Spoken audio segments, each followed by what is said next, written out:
ही जखम आहे माझ्या चेहऱ्यावर. झुंड एक्झॅक्टली तसा आहे. झुंड हा तो चेहरा आहे, हा चेहरा आहे. अजिबात न लपवलेला, विदाऊट मेकअप. नागराज आजवर जे जे जगलाय, जे त्यांनी भोगलंय, जे त्यांनी काही माणसं उपभोगतात, काही माणसं भोगतात आणि काही माणसं ते उपभोगून भोगून पुन्हा तुम्हाला भोगायला लावतात आणि ते म्हणतात की बघा. नागराज मंजुळे हा माणूस तुमची गच्चांडी धरत नाही. तो फक्त हलगी वाजवत राहतो आणि त्याची हलगी वाजून वाजून आणि काय ग्रेटेस्ट गोष्टी केल्यात त्यांनी या सिनेमामध्ये. Fantastic film. I saw it 3 days back with Nagraj. आणि मला त्याच्या टीमला भेटायचं सगळ्यांना. ज्या पद्धतीनं कामं केली आहेत त्यांनी, म्हणजे अमिताभ बच्चनला असा बच्चनच नाही पाहिला मी. असा अमिताभ बच्चन नाही पाहिला मी. अशी अनेक वर्षांमध्ये असं परफॉर्मन्सेस पाहिलेले आहेत. असे पोरांनी परफॉर्मन्सेस दिले. सगळी नवीन पोरं, सगळी नवीन पोरं आहेत. काही टीम मधली आहे. नागराज आणि टीम काय म्हणजे काय टीम आहे. काय बोलतो हा सिनेमातनं तो. श्रद्धेविषयी जे बोलतो, माणुसकीविषयी जे बोलतो, त्या झोपडपट्टीविषयी जे बोलतो. ये है मेरा झोपडपट्टी. ही जी झोपडपट्टी ही कोणाची आहे. मला आठवतंय शाळेत जाताना सेंट जॉन सेकंडरी स्कूलमध्ये जाताना भोकरवाडी, राजेवाडी नावाची झोपडपट्टी होती. काही काही मुलं यायची नाही तिथून. काय मनात भीती भरलेली होती. बोललं जातं ना, हे तिकडून नको जाऊ, तिकडे झोपडपट्टी आहे, तिथून नको जाऊ. काय असते झोपडपट्टी. कोण आहेत ही माणसं. ही माणसं कोण आहेत. विदाऊट मेकअप वावरणारी, ज्यांच्या अंगामध्ये रग आहे. नागराज एका ठिकाणी झुंडमध्ये म्हणतो, म्हणजे बच्चन साहेबांच्या तोंडी संवाद आहे की ये लोग पत्थर बहुत जोर से फेंकते हैं तो काश तोड़ सकते हैं. इन्हीं लोगों को अगर इनके हाथ में बॉल थमा दी जाए तो ये फास्ट बॉलर बन सकते हैं. विश्व के सबसे तेज गेंदबाज बन सकते हैं. और म्हणजे काय नाही आहे हो त्या पोरांकडे. काय नाही. ही कोण पोरं, कोण आहेत ही. ही कोणाची पोरं आहेत. ही जी माझी मुलगी आत्ता इथे बसली आहे, ही मुलगी आणि एक झोपडपट्टीमधली एक मुलगी, काय फरक आहे. तिच्या आईबापाचं पण तिच्यावर तसंच प्रेम असणार ज्या प्रेमाने मी तिला खाऊ पिऊ घालतोय. आपण हळूहळू फरक करायला लागतो. हा जो फरक आहे आपल्या मला विनंती आहे कळकळीची सगळ्यांना की सगळ्यांनी कृपया कृपया एकदा आपापल्या मुलांना दाखवा हा सिनेमा. दाखवा की काय काय. आणि म्हणजे सगळ्यात ग्रेटेस्ट गोष्ट काय नागराजची की त्याच्या प्रत्येक कवितेमध्ये त्याचं जगणं आलेलं आहे. पण ती एक कविता त्यांनी 1,00,000नी गुणून ती पडद्यावर त्यांनी आणली आणि ती दाखवली त्यांनी ती कविता. आणि ती कविता आपली होते.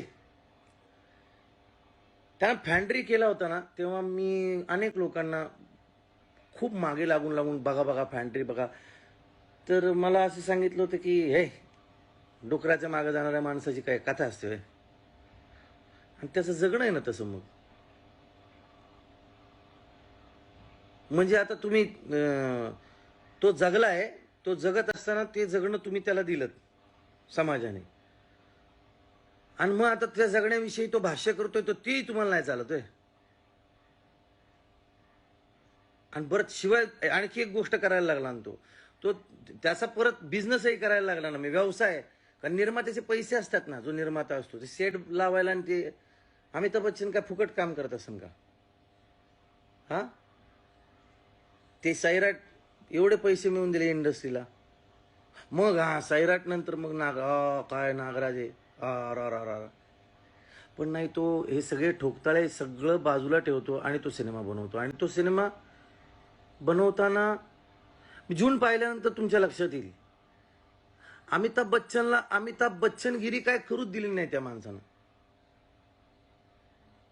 लय डेंजर, फारच डेंजर पिक्चर बनवला. आणि हा म्हणून मग मी विचार केला की यार मग जाऊयात ना लाईव्ह या चेहऱ्या सहित आणि सांगूया ना सगळ्यांना हा चेहरा आहे तो झुंड. फारच म्हणजे कळकळीची विनंती आहे माझी की तुम्ही प्लीज जा थिएटरला आणि सगळ्यांनी झुंड बघा. झुंड पाहताना रडू येतं आतमध्ये. कारण ना त्या झोपडपट्टीतला एक पोरगा म्हणतो की मेरे को कोई पूछा नहीं आज तक कि तू कैसा है.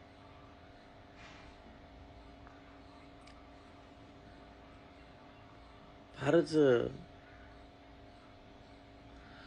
नागराज सुद्धा बघतोय का लाईव्ह? नागराज तू आहेस का लाईव्ह? तू असलास तर ये की 2 मिनिटं.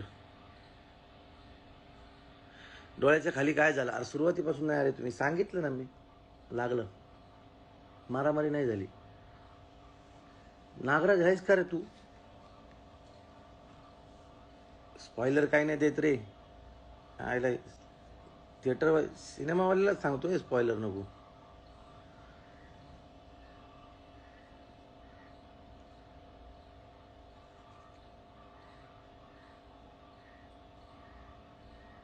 अरे किधर है भाई?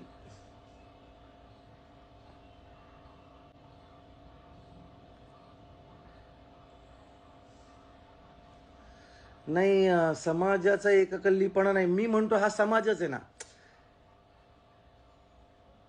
हा समाजच आहे ना. हा कोणा समाज म्हणजे काय असतो? तुम्ही आम्हीच असतो ना, आणखी काय असतं?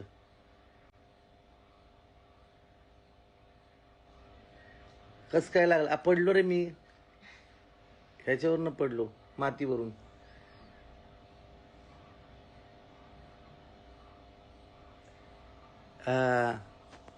तो नजरों से गिरने से अच्छा है कि अपने आप ऐसे. अमिताभला स्कोप आहे का नाही? अमिताभला स्कोप आहे का नाही? पिक्चर बघा. फारच खतरनाक पिक्चर बनवलाय मंजुळेनी. आणि काय प्रवास आहे हो हा. ते पिस्तुल्या काय आणि ते कुठं स्वतःला बंद करून घेतला लायब्ररीमध्ये आणि मग त्याच्यानंतर 2 वर्ष फक्त पुस्तकच वाचत बसला. आणि जेव्हा तो भेटायचा ना त्यावेळेला तर इतकं यश मिळून काय काडीचा फरक नाही होता त्याच्यात. केस फक्त पांढरे झाले, बाकी काहीच नाही फरक त्याच्यात.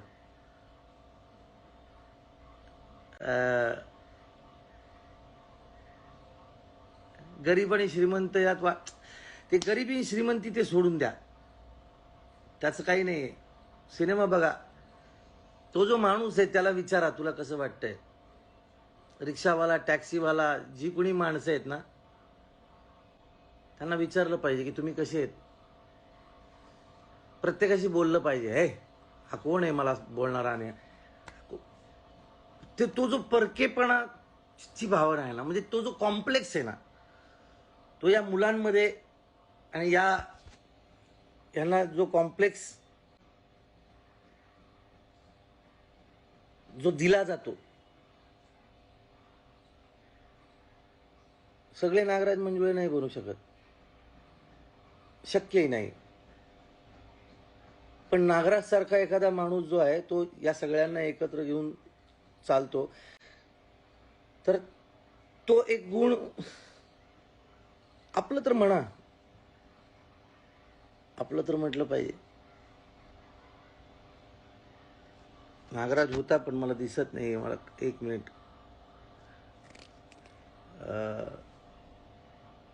Request to join. तुम्ही हे कोण आहेत? ए यार कोणी काय पाठवायला लागले रिक्वेस्ट? कसं कसं जॉईन करणार?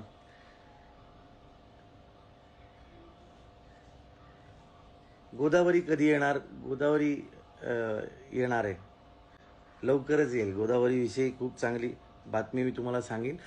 गोदावरी उद्या 5 तारखेला आणि 7 तारखेला 2 स्क्रीनिंग्ज आहेत पुण्यामध्ये.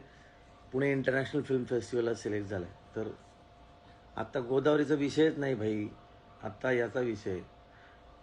कशाचा? आपल्या झुंडचा, आहे का नाही?